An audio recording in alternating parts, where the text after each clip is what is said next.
La memoria es una cuestión capital para nuestras sociedades y para cada uno de nosotros.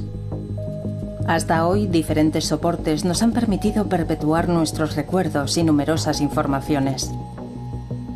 Sabemos que la vida media de una inscripción en piedra es de 10.000 años, en un pergamino de 1000 años, en una película 100 años, en un vinilo 50 años.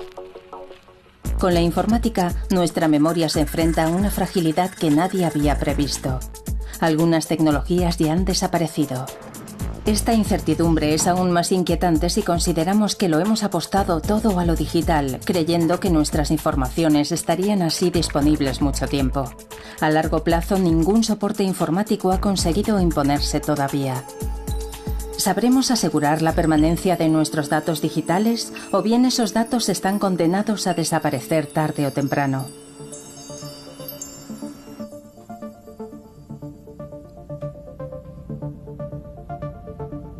¿El fin de la memoria?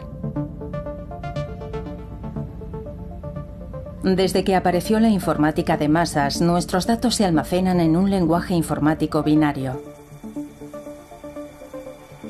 Este lenguaje de combinaciones infinitas se crea mediante la combinación de dos cifras, el 1 y el 0.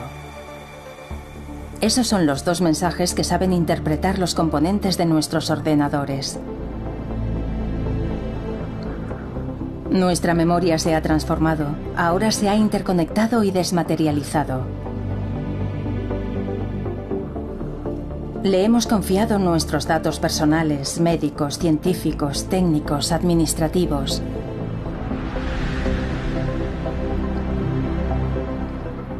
Pero ¿cómo vamos a transmitir un patrimonio digital cada día más inmenso y complejo?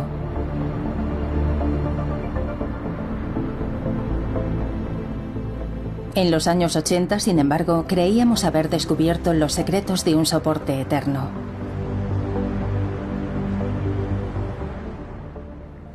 Y ahora miren bien este disco.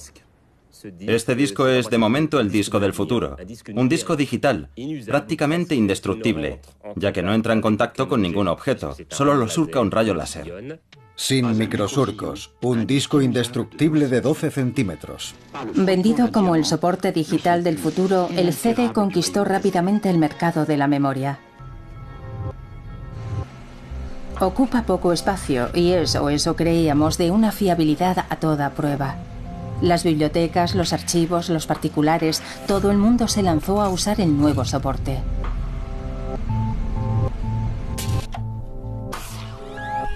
El láser de un lector de CD decodifica los datos digitales grabados en el disco. Si ampliamos 4500 veces la superficie de un CD, vemos claramente el mensaje que ha sido grabado.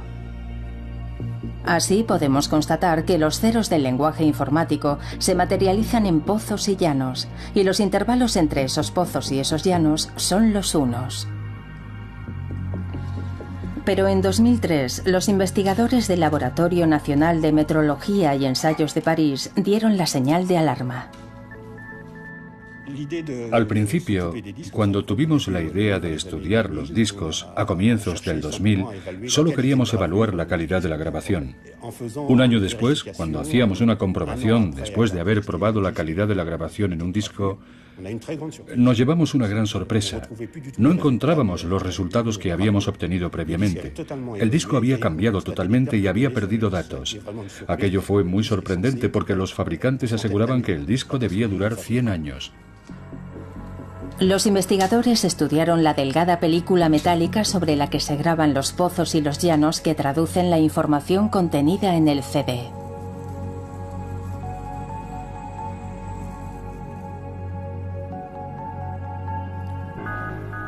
Discos de diferentes marcas fueron sometidos al veredicto del microscopio electrónico. Y muchos presentaban el mismo tipo de anomalías.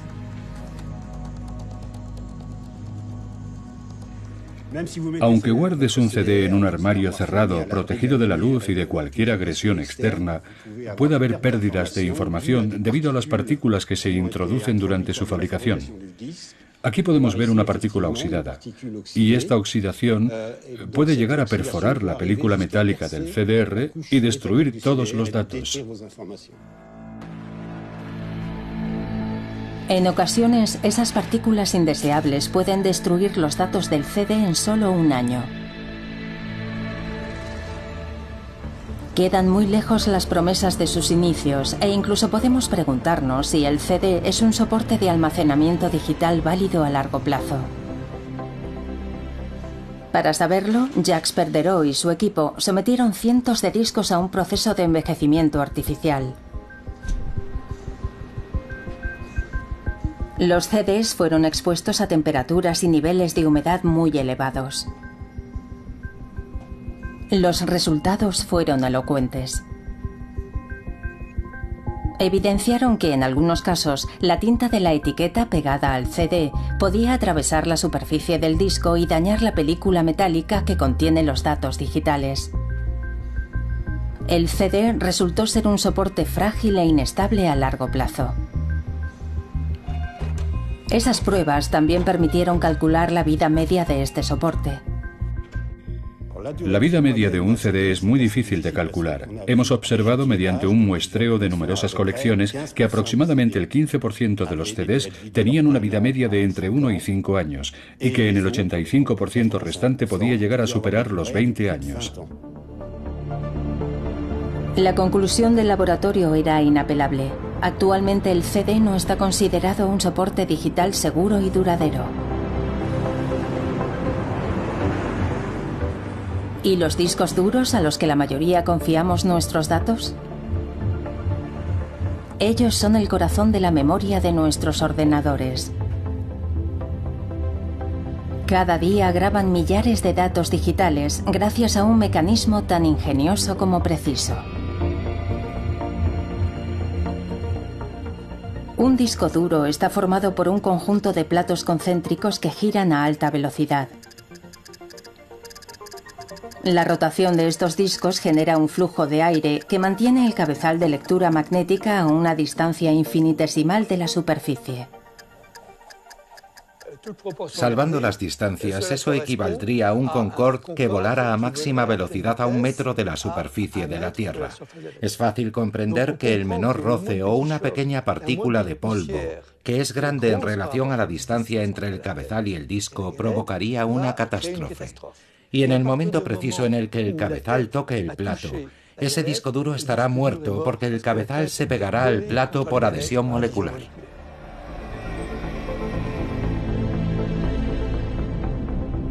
Los discos duros son sensibles a los golpes y no están completamente protegidos del polvo y de las impurezas. Por esa razón, los fabricantes no los garantizan durante más de 5 años.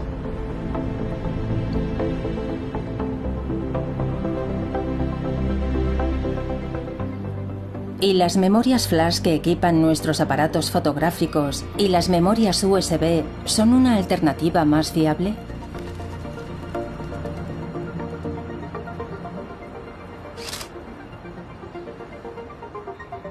Las memorias USB, los SSD, al igual que las tarjetas de memoria flash, plantean otro problema, que es un número de ciclos de reescritura limitado. El número de ciclos de reescritura es importante, y aunque pueden alcanzar los 100.000 ciclos, en los sistemas informáticos esos 100.000 ciclos se alcanzan rápidamente. Sin embargo, si usamos una memoria USB, un disco SSD o una tarjeta flash para archivar, es decir, para almacenar información, y luego guardamos esa tarjeta flash, podemos esperar fácilmente 10 años de conservación. 5 años, 10 años, 20 años de vida media. Nunca, en toda su historia, la humanidad había almacenado tanta información sobre soportes tan frágiles. ¿Vamos a poder conservar nuestra memoria digital más de un siglo frente a varios milenios? En el ámbito de algunas actividades que se ocupan del archivo de datos sensibles, ya se ha planteado ese problema.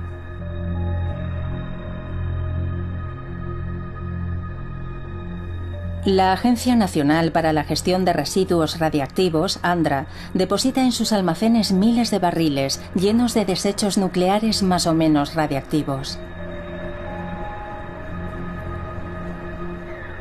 Cada barril lleva una referencia con un código de barras que permite identificar el expediente digital que contiene datos esenciales sobre la memoria del lugar. Para protegernos de su peligrosa radiactividad, los barriles deberán permanecer almacenados en un lugar seguro durante 300 años. ¿Dónde estará la informática dentro de 3 siglos? ¿Existirá entonces un sistema capaz de leer los soportes actuales? Lo digital no es realmente el problema. El problema es que se parece a un tornillo sin fin del que no podemos asegurar que seguirá girando ad vitam aeternam, porque el mundo digital cambia a menudo de estándar y su capacidad aumenta. Por ejemplo, hoy es imposible encontrar un solo aparato que pueda leer los disquetes flexibles que usábamos hace 20 años. Por lo tanto, cada 10 años es necesario migrar prácticamente todos los archivos a nuevos soportes y a un nuevo software. Y es muy difícil garantizar que dentro de 1000 años podamos seguir haciendo girar ese tornillo sin fin. Así que nos veremos obligados a desarrollar soluciones paralelas que aseguren la transmisión para periodos de tiempo muy largos. Entonces, ¿qué soporte ha sido el elegido para respaldar lo digital y ofrecer una seguridad de almacenamiento lo suficientemente fiable como para desafiar la prueba del tiempo?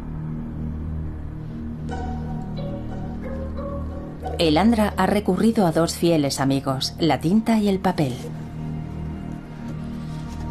En la actualidad existe un papel permanente, sin aditivos para el blanqueado, que no se degrada con el paso del tiempo. En cuanto a los datos, estos se imprimen con tinta acrílica estable durante un largo periodo de tiempo.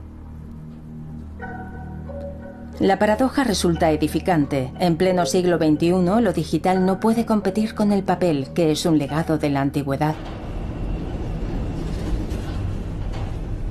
En cuanto a los desechos radiactivos, entramos en una escala temporal diferente.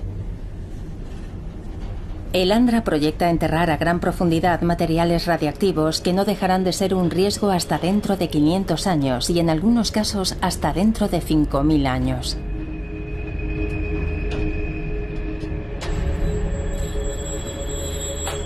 Durante ese largo periodo será necesario saber en todo momento dónde están enterrados y en qué condiciones fueron almacenados. Se dio con una solución cuando se excavaban los 1400 metros de galerías de este laboratorio subterráneo.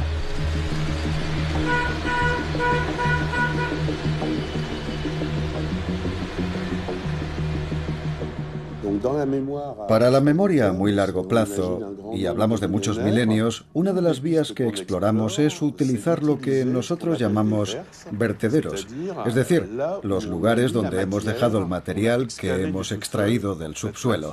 No es geológicamente normal encontrar ese material en el lugar en el que está, por lo que planeamos colocar en el interior de ese vertedero algunas inscripciones en soportes que estamos estudiando para indicar a los arqueólogos y a los geólogos del futuro por qué ese material geológico que no debería estar ahí, está ahí, y así advertirles de la presencia del almacén radiactivo. El Andra busca un soporte digital lo bastante estable y resistente como para colocarlo en el interior de esos vertederos, indicando a las generaciones futuras la presencia de material radiactivo enterrado en el subsuelo. Quizá deberían inspirarse en las civilizaciones que hace mucho tiempo nos dejaron sus mensajes grabados en piedra.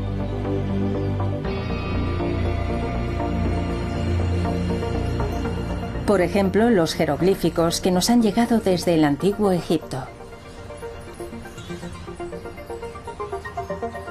Una vez más, el pasado nos guía hacia el futuro. En la actualidad disponemos de un mineral resistente al calor, a los ácidos y a las ondas de radio, un mineral que sin ser indestructible es en cualquier caso mucho más resistente que cualquier obelisco de piedra, el cuarzo. En Japón, los ingenieros del laboratorio Hitachi, en colaboración con la Universidad de Kioto, trabajan con el cuarzo con la ambición de crear el soporte de almacenamiento digital más estable que se haya imaginado nunca. Pero se enfrentan al problema de la gran dureza del cristal de roca.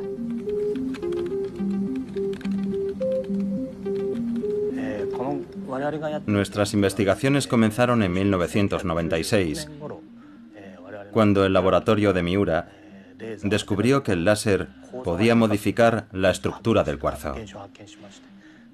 Desde entonces, estudiamos la posibilidad de almacenar datos durante largos periodos de tiempo mediante esa técnica. Ahora voy a grabar unos datos en esta lámina de cuarzo. Los datos se graban gracias a un láser de femtosegundo que emite pulsos a razón de una milmillonésima de segundo.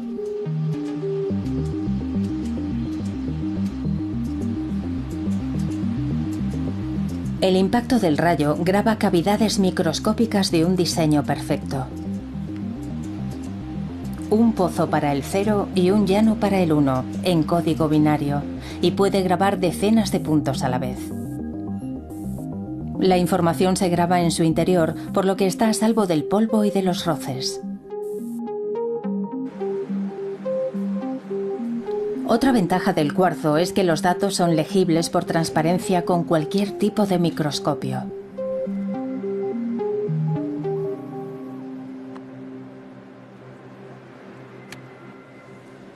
Para conservar los datos numéricos durante largos periodos de tiempo, no siempre podemos recurrir a un lector para acceder a la información. Por ejemplo, si la fabricación de lectores de CD se suspendiera, la lectura de los datos resultaría difícil. Con esta técnica podemos acceder a los datos con un microscopio óptico clásico. De esa forma podríamos leer fácilmente los datos, incluso en un futuro lejano. ¿De qué plazo hablamos? ¿100 años? ¿500 años? ¿1000 años? ¿10.000 años? Para probar la resistencia de este soporte, se introduce una lámina de cuarzo en un horno a 1000 grados de temperatura. 2 horas después, la lámina y los datos siguen intactos. Y también resisten el choque térmico cuando se sumerge la placa en agua a temperatura ambiente. El baño en ácido tampoco la altera. Hemos calculado que la vida media de los datos que hemos grabado sobre las placas de cuarzo es muy larga, aproximadamente entre 300 millones y varios miles de millones de años, así que podremos almacenar datos durante periodos de tiempo muy largos. Este procedimiento, aún en fase experimental, resulta extraordinariamente prometedor.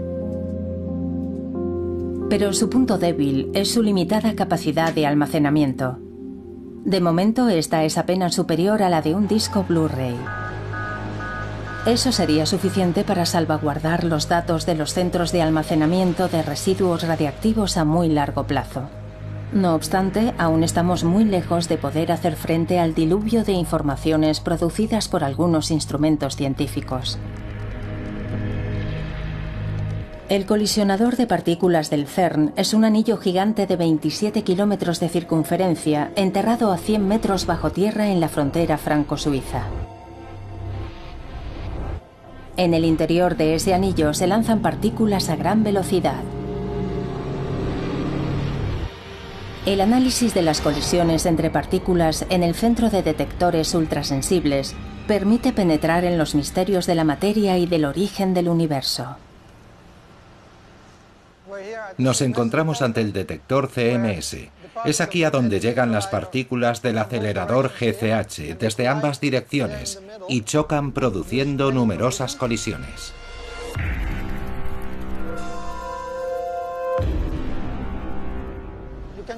Podemos compararlo más o menos con una cámara digital, pero en la cámara digital el objetivo tiene aproximadamente este tamaño, mientras que aquí vemos un gran espacio de 10 por 10 metros. La otra diferencia es que una cámara hace 15 fotos por segundo, mientras que aquí hacemos 40 millones de fotos por segundo, lo que equivaldría a producir 10.000 DVDs por segundo.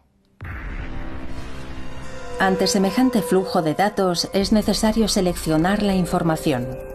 Los filtros electrónicos solo dejan pasar aquellos datos que se consideran pertinentes, y a pesar de eso, la cantidad de datos tratados por el centro de cálculo es impresionante.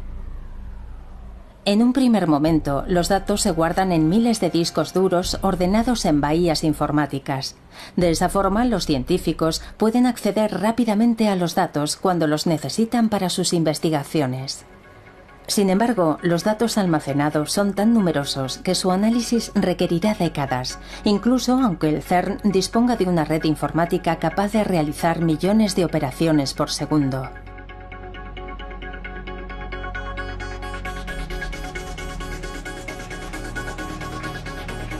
Penetrar en los secretos de la materia y del universo lleva su tiempo.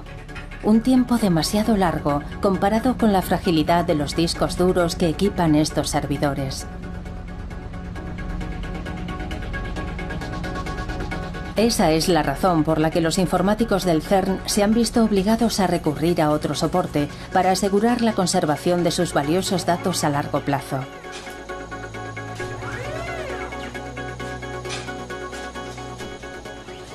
Los datos del GCH son almacenados aquí, en cartuchos que contienen cintas magnéticas. Unidades robóticas como esta examinan esas cintas cuando un científico necesita estudiar o volver a analizar esos datos. Los robots gestionan las más de 50.000 cintas magnéticas que almacenan los datos del GCH.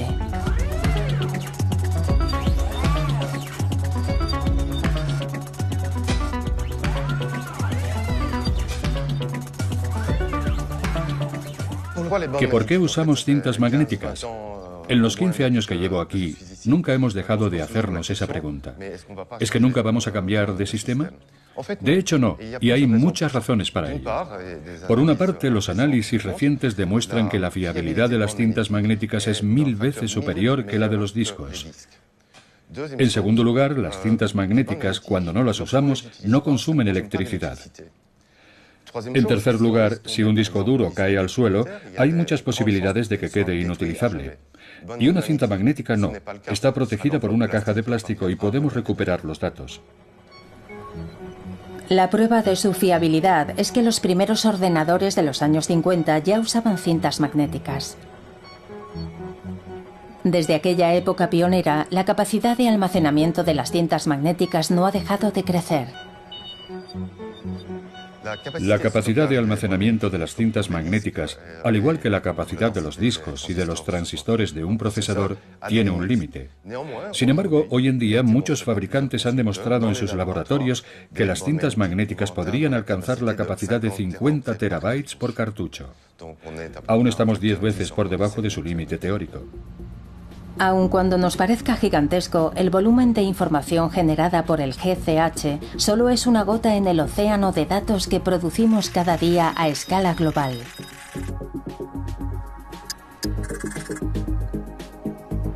En 24 horas se envían más de 145.000 millones de correos electrónicos. Y las búsquedas en Internet alcanzan los 4.000 millones y medio. Cada día generamos entre 2 y 5 trillones de octetos de datos. Estas cifras astronómicas son difíciles de imaginar, por lo que la informática ha tenido que inventar su propia escala de magnitud basada en el byte. Un byte está compuesto por la alternancia de 8 bits, ceros y unos. Así, una letra equivale a un byte. Una página a 3 kilobytes. 300 páginas a 1 megabyte. Una biblioteca a 1 gigabyte. 5 bibliotecas a 1 DVD. 6 millones de libros a 1 terabyte o una torre de 200 DVDs.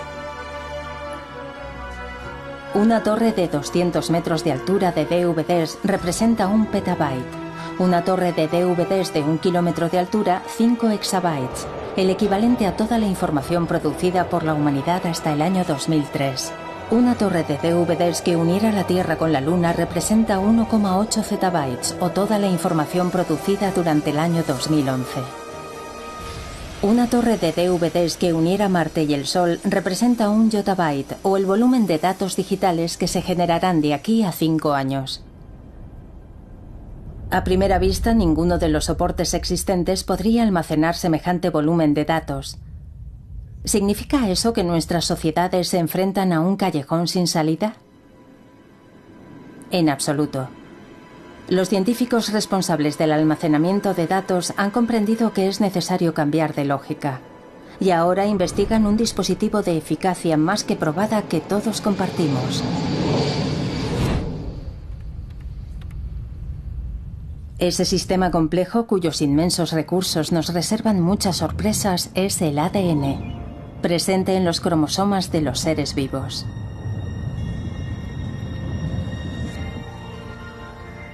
Nick Goldman y su equipo exploran este aspecto del ADN en el Instituto Europeo de Bioinformática situado en Inglaterra. Hay muchas razones que convierten al ADN en un medio excelente. Es minúsculo, no es caro, su longevidad es muy larga, no requiere ningún tipo de energía y siempre seremos capaces de leerlo. Los discos flexibles, por ejemplo, ya no se pueden leer. Dentro de pocos años es muy probable que no se puedan leer los DVDs porque su tecnología habrá desaparecido. Pero siempre dispondremos de una tecnología que nos permitirá leer el ADN, porque es información que concierne a nuestro propio genoma. Cada 2 o 3 años aparece un nuevo aparato capaz de leer el ADN. Es una tecnología que, en estos momentos, evoluciona muy rápidamente.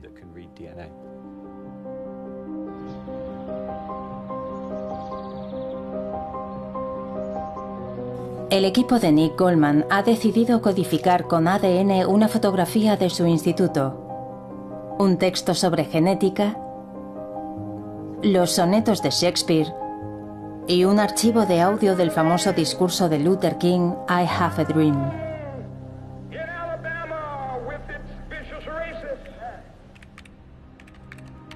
La única dificultad ha sido pasar del lenguaje informático, compuesto por ceros y unos, al código genético, mucho más complejo. El código genético combina no 2, sino 4 elementos, las 4 moléculas del ADN simbolizadas por las letras ACGT. Son los mismos 4 elementos que se combinaron en el fondo de los océanos hace millones de años para formar el alfabeto de la vida.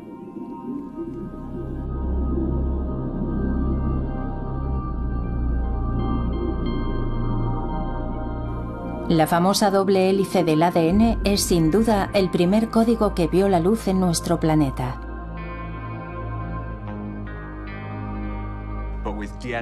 Con el ADN podemos utilizar 4 letras. Es como un Lego con ladrillos de 4 colores diferentes. Podemos unirlos en cualquier orden para crear un mensaje. Nosotros hemos inventado un código que utiliza las diferentes letras del ADN. Cada bloque representa un 0 o un 1. Y podemos colocarlos en cualquier orden para crear un mensaje largo. Nuestro código permite esa conversión, minimizando el número de errores que la lectura y la escritura del ADN podrían provocar.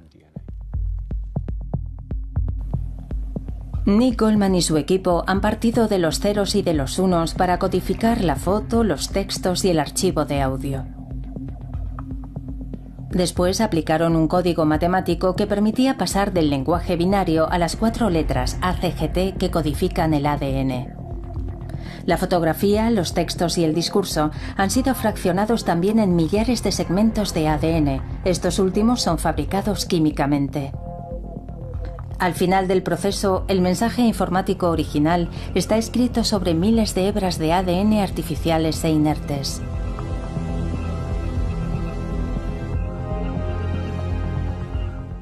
Ahora el ADN contiene la información en una forma física. El tubo parece vacío, pero hay una minúscula hebra de ADN en su interior. La hemos enviado a Heidelberg para que la descodifiquen. A partir de aquí, la informática deja paso a la genética. Para comprobar el procedimiento, las hebras de ADN son enviadas al Laboratorio Europeo de Biología Molecular en Alemania para su descodificación. Los biólogos han introducido las hebras de ADN en secuenciadores. Estos aparatos permitirán encontrar las combinaciones de las letras ACGT.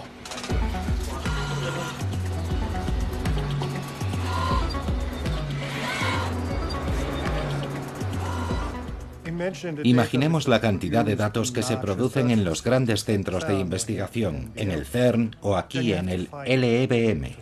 Es necesario encontrar una forma de almacenarlos, de lo contrario todos los avances científicos actuales serán inaccesibles en un futuro próximo. Nuestra sociedad ya ha empezado a perder conocimientos. Creo que el ADN como soporte de almacenamiento es uno de los campos de investigación más prometedores en ese terreno.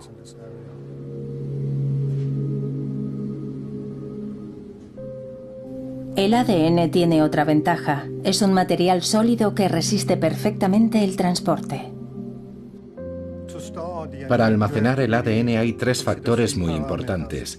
Es necesario conservarlo en frío y en seco para impedir cualquier reacción química. Y por último, también es necesario protegerlo de la luz. No es sorprendente que los suelos secos y helados de Siberia hayan conservado fragmentos de ADN de animales muertos hace miles de años.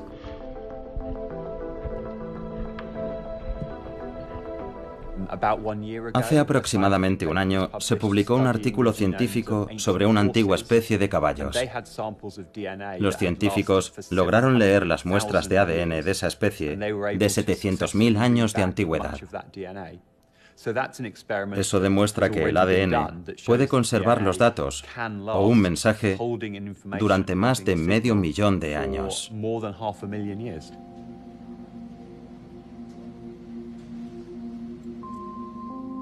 El equipo alemán tardó casi 2 semanas en descifrar todas las secuencias enviadas por el Instituto de Investigación de Inglaterra.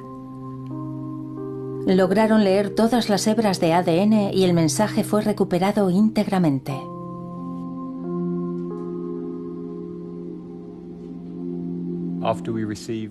Cuando el laboratorio de Heidelberg nos reenvió la secuencia descifrada, nosotros contrastamos sus ficheros binarios con nuestros datos y los comparamos para ver si se correspondían exactamente con los datos enviados inicialmente. La fotografía es exactamente la misma. También verificamos con la ayuda de un ordenador que cada elemento, cada 0 y cada 1 fueran idénticos, y ese era el caso.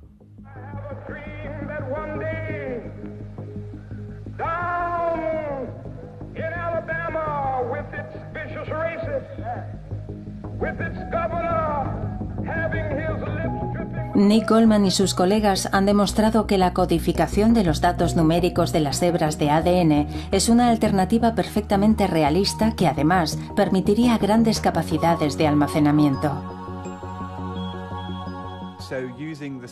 Usando el mismo sistema que empleamos para esta experiencia, la totalidad de la información del planeta ocuparía 2 metros cúbicos, es decir, 2 metros por 1 metro por 1 metro. Podríamos guardar toda esa información en el maletero de un coche grande. De momento, el procedimiento sigue siendo experimental porque su puesta en práctica sería compleja y onerosa. No obstante, podemos imaginar, sin necesidad de soñar, que en el futuro los lugares de almacenamiento acumularán millones de probetas con hebras de ADN que almacenarán datos, igual que hoy ordenamos y clasificamos los libros en las bibliotecas. De esa forma podríamos congelar nuestra memoria con el lenguaje de la vida. La cuestión de su permanencia estaría resuelta, pero aún quedaría por resolver un problema, y es un problema de envergadura. Con Internet, la información se ha vuelto inestable, algo así como si los libros de nuestras bibliotecas se renovaran a cada instante. Una memoria fiel debería reflejar esa dinámica. Todos los sistemas de almacenamiento, los CDs, el cuarzo, la banda magnética e incluso el ADN no pueden registrar una memoria cambiante.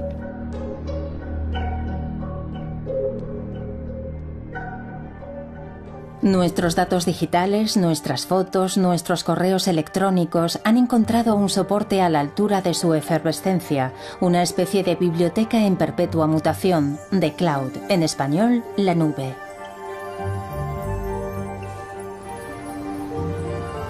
El término es ambiguo, ya que puede hacernos creer que la información digital se ha convertido en algo completamente evanescente, y no lo es en absoluto. La nube tiene, por supuesto, un soporte físico, los centros de procesamiento de datos.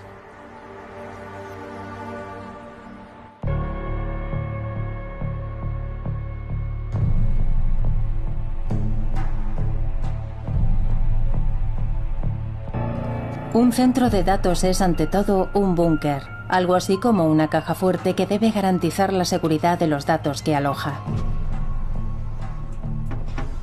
Serge Abitboul, del Instituto Nacional de Investigación en Informática y en Automática, nos muestra el mayor centro de procesamiento de datos de Europa, situado en el norte de Francia.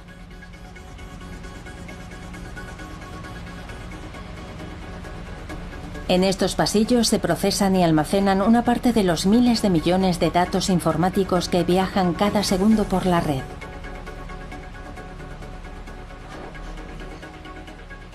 Esto es una bahía.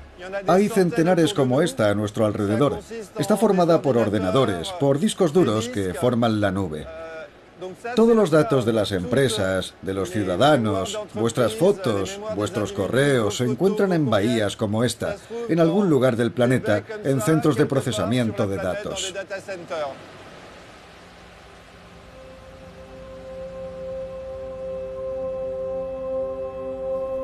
La nube de los centros de datos gestiona el día a día de nuestra vida digital, incluida una parte cada vez más importante de nuestra intimidad.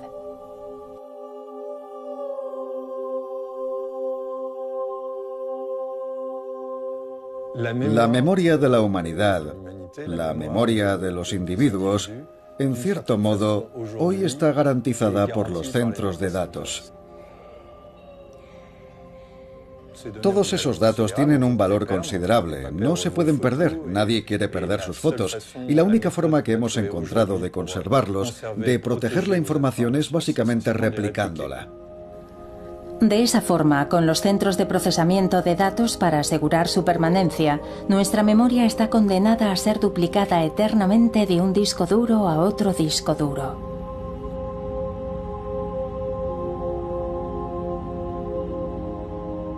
Pero el hecho de que la información digital pueda ser replicada y reproducida hasta el infinito implica una pequeña probabilidad de que se deslice algún error en su interior.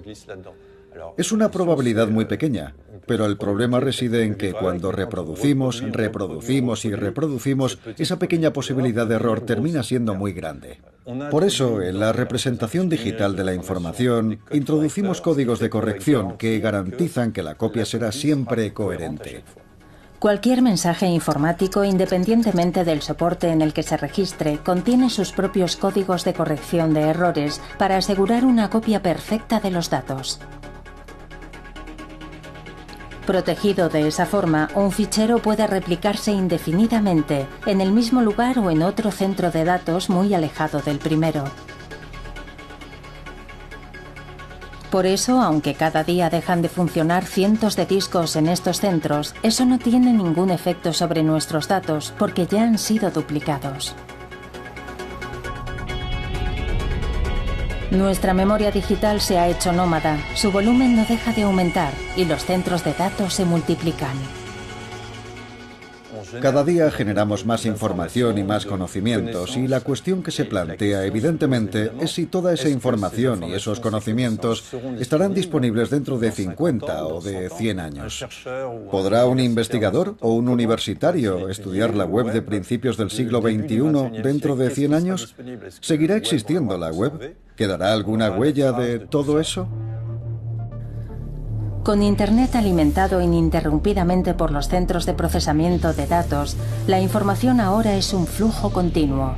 La web cambia permanentemente, cada segundo nacen nuevas páginas y otras mueren. ¿Qué método podemos usar entonces para permitir a las generaciones futuras conocer esa memoria cambiante y efímera?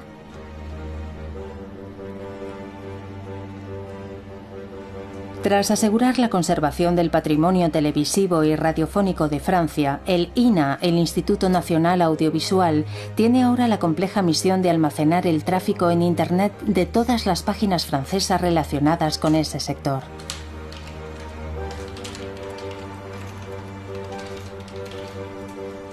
Los informáticos del departamento de archivos clasifican las webs y las almacenan página a página. Cada página web está formada por varios elementos que permiten su clasificación: el texto, las imágenes, los códigos y los elementos de clasificación. Por ejemplo, esta página web está formada por más de 200 objetos y con el paso del tiempo todos serán modificados, mejorados, ampliados o destruidos.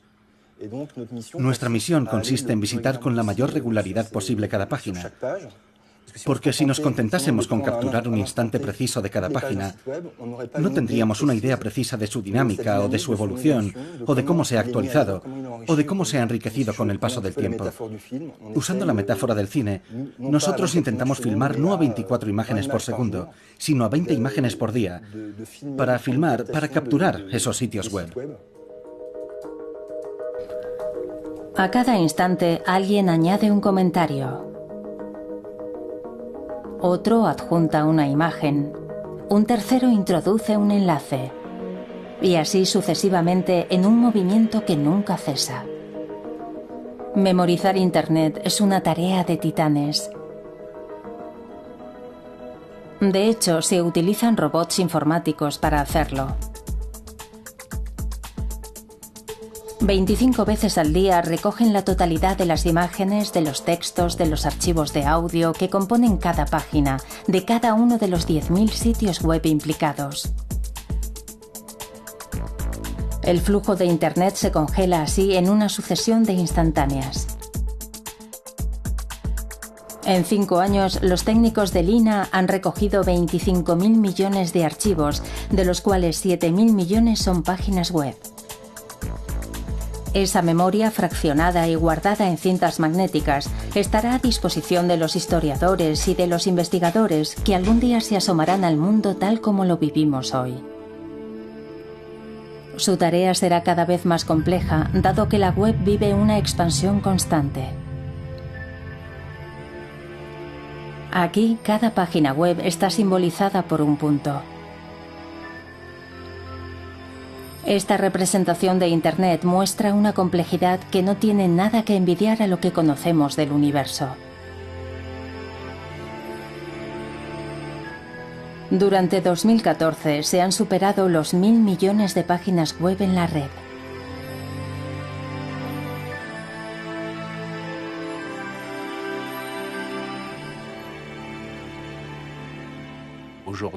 Para contar los comienzos del siglo XXI, los historiadores de dentro de 1000 años dispondrán de cantidades inauditas de datos, por lo que para ellos será mucho más difícil encontrar y dar sentido a tanta información. ¿No corremos el riesgo de perdernos en semejante inmensidad?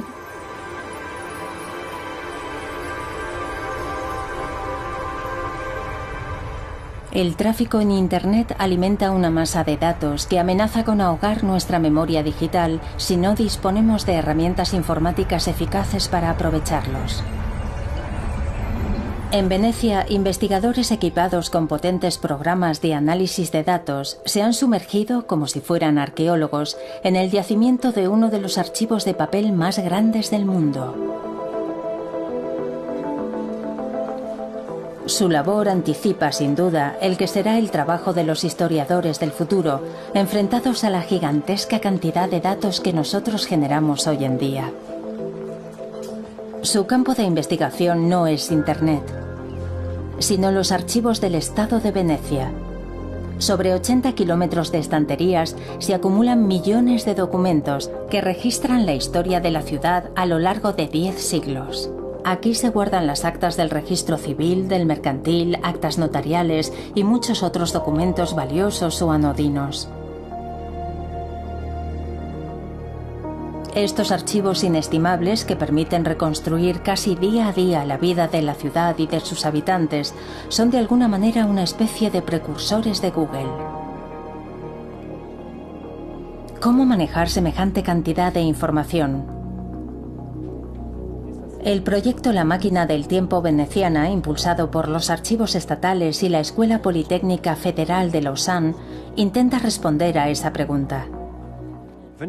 La máquina del tiempo veneciana es un programa que tiene como misión proporcionar nuevas herramientas para navegar por 1000 años de historia veneciana y europea, a partir de un ambicioso programa de digitalización de los archivos de Venecia.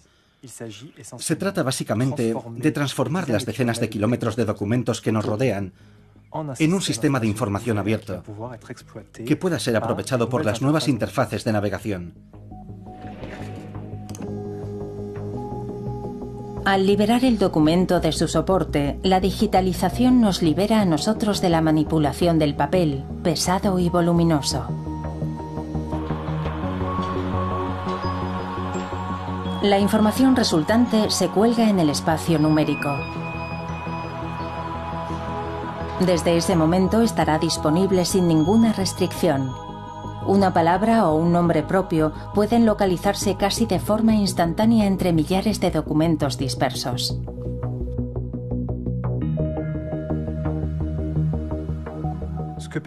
La indexación digital de los documentos permite establecer conexiones que antes era imposible realizar. Así es posible encontrar todos los documentos que hablan de una persona en concreto, incluso en series de documentos diferentes, testamentos, contratos de aprendizaje o actos variados. Y también es posible hacerlo con los lugares, es decir, encontrar en la galaxia de documentos todos aquellos que hacen referencia a un lugar concreto. La búsqueda se puede restringir en el espacio y en el tiempo, ofreciendo nuevas formas de acceder a la información, algo que antes era imposible, ya que solo existía un catálogo clásico y documentos en papel. Los administradores venecianos del año 1000 sospecharían que algún día se toparían con límites físicos.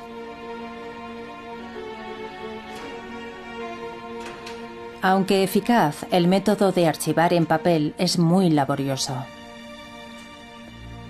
10 siglos después, disponemos de algoritmos y de programas informáticos que crean conexiones entre datos dispersos para darle sentido. De esta forma, de la enorme masa de documentos heterogéneos, surge una historia mucho más sutil, más llena de matices y más veraz de la Serenísima. Todos los documentos que transcribimos son inmediatamente analizados en busca de nombres de personas o de lugares. Por ejemplo, aquí tenemos a Battista Nani, que está conectada con diferentes personas que han sido identificadas por el algoritmo de reconocimiento. Y poco a poco se forma un primer árbol asociado a este documento concreto. El mismo procedimiento se repite con otros documentos. Declaraciones de impuestos, aquí, por ejemplo, y Battista Nani se conecta poco a poco con otras personas.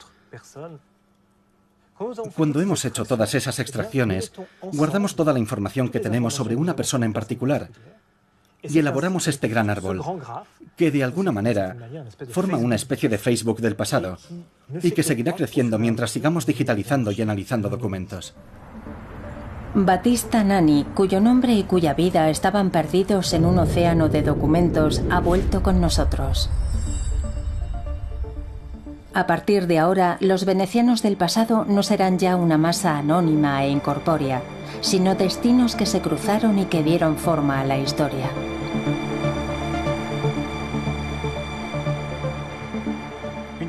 Una de las grandes ventajas de los archivos de Venecia es que la información sobre su microhistoria es muy abundante. Es la historia de todos los venecianos, y no solo de los grandes hombres, que es lo que realmente otorga densidad a la gran historia. Yo espero que en el futuro, los historiadores que se interesen por nuestra época dispongan de datos suficientes para reconstruir con la misma precisión la época contemporánea. No se trata tanto de la fragilidad o de la solidez de los discos duros del futuro, o de que los datos sean conservados, sino de nuestra capacidad para crear procesos para codificar, recodificar, transmitir y ordenar los datos que hayamos creado. Nuestra época reúne el mismo tipo de datos individuales y colectivos que fueron archivados con el paso de los siglos por los venecianos. Además de los datos que producen los grandes laboratorios de investigación, los de las administraciones, los de Facebook, los de Twitter y otras redes sociales. Si no disponemos de herramientas que nos permitan navegar en ese océano, los datos resultarán difícilmente accesibles, como los archivos de papel antes de la puesta en marcha del proyecto La Máquina del Tiempo de Venecia. Esas nuevas herramientas de navegación existen ya, En Estados Unidos, la corporación IBM ha desarrollado una interfaz muy potente llamada Watson. Gracias a sus algoritmos, esta supercomputadora puede analizar y recuperar 200 millones de páginas en 3 segundos. Es posible que en el futuro tengamos en nuestro ordenador o en nuestro teléfono una interfaz que, por su potencia de análisis y de cálculo, se convierta en una prótesis indispensable de nuestra memoria. Hoy nuestra memoria es una memoria de masas interconectada, permanentemente accesible y que, a pesar de la fragilidad de los soportes actuales, deja poco espacio al olvido.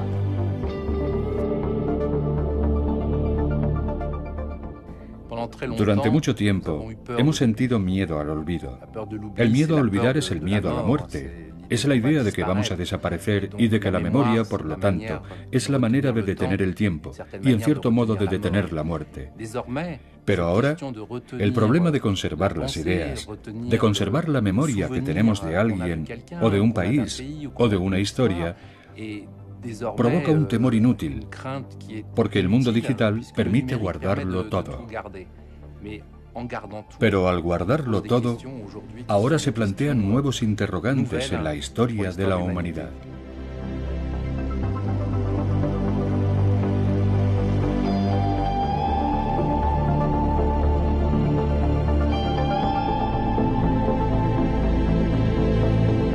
Se almacenan en un lenguaje informático binario. Este lenguaje de combinaciones infinitas se crea mediante la combinación de 2 cifras, el 1 y el 0. Esos son los 2 mensajes que saben interpretar los componentes de nuestros ordenadores. Nuestra memoria se ha transformado, ahora se ha interconectado y desmaterializado. Le hemos confiado nuestros datos personales, médicos, científicos, técnicos, administrativos.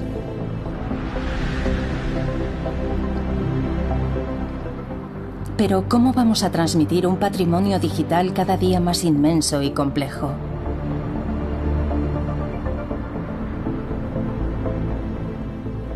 En los años 80, sin embargo, creíamos haber descubierto los secretos de un soporte eterno.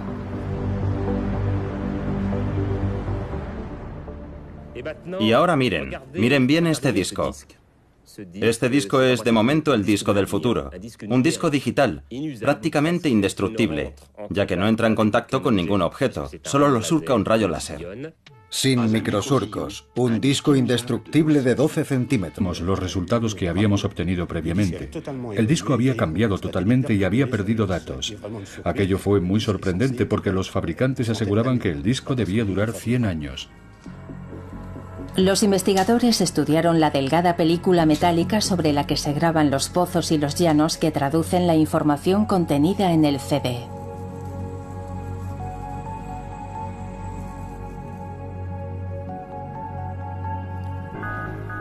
Discos de diferentes marcas fueron sometidos al veredicto del microscopio electrónico. Y muchos presentaban el mismo tipo de anomalías.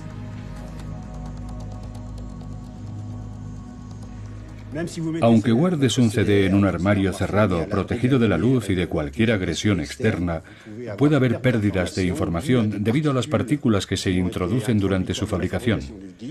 Aquí podemos ver una partícula oxidada, y esta oxidación puede llegar a perforar la película metálica del CDR y destruir todos los datos. En ocasiones, esas partículas indeseables pueden destruir los datos del CD en solo un año. Quedan muy lejos las promesas de sus inicios e incluso podemos preguntarnos si el CD es un soporte de almacenamiento digital válido a largo plazo. Para saberlo, Jacques Perderot y su equipo sometieron cientos de discos a un proceso de envejecimiento artificial. Los CDs fueron expuestos a temperaturas y niveles de humedad muy elevados. Los resultados fueron elocuentes. evidenciaron que en algunos casos la tinta de la etiqueta pegada al CD podía atravesar la superficie del disco y dañar la película metálica que contiene los datos digitales. El CD resultó ser un soporte frágil e inestable a largo plazo. Esas pruebas también permitieron calcular la vida media de este soporte. La vida media de un CD es muy difícil de calcular. Hemos observado mediante un muestreo de numerosas colecciones que aproximadamente el 15% de los CDs tenían una vida media de entre 1 y 5 años y que en el 85% restante podía llegar a superar los 20 años. La conclusión del laboratorio era inapelable. Actualmente el CD no está vendido como el soporte digital del futuro. El CD conquistó rápidamente el mercado de la memoria. Ocupa poco espacio y es, o eso creíamos, de una fiabilidad a toda prueba. Las bibliotecas, los archivos, los particulares, todo el mundo se lanzó a usar el nuevo soporte.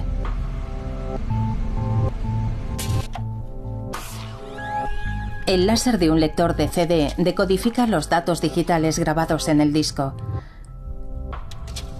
Si ampliamos 4.500 veces la superficie de un CD, vemos claramente el mensaje que ha sido grabado.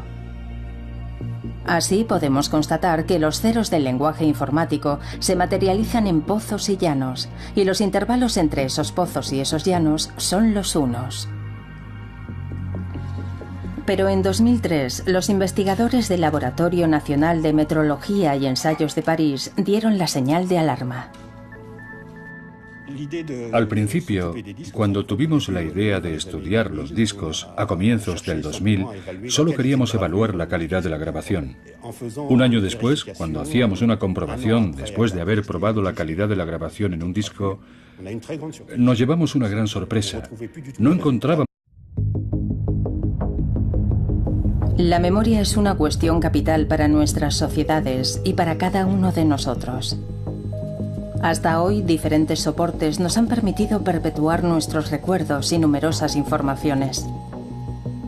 Sabemos que la vida media de una inscripción en piedra es de 10.000 años, en un pergamino de 1.000 años, en una película 100 años, en un vinilo 50 años. Con la informática, nuestra memoria se enfrenta a una fragilidad que nadie había previsto. Algunas tecnologías ya han desaparecido. Esta incertidumbre es aún más inquietante si consideramos que lo hemos apostado todo a lo digital, creyendo que nuestras informaciones estarían así disponibles mucho tiempo. A largo plazo, ningún soporte informático ha conseguido imponerse todavía. ¿Sabremos asegurar la permanencia de nuestros datos digitales o bien esos datos están condenados a desaparecer tarde o temprano?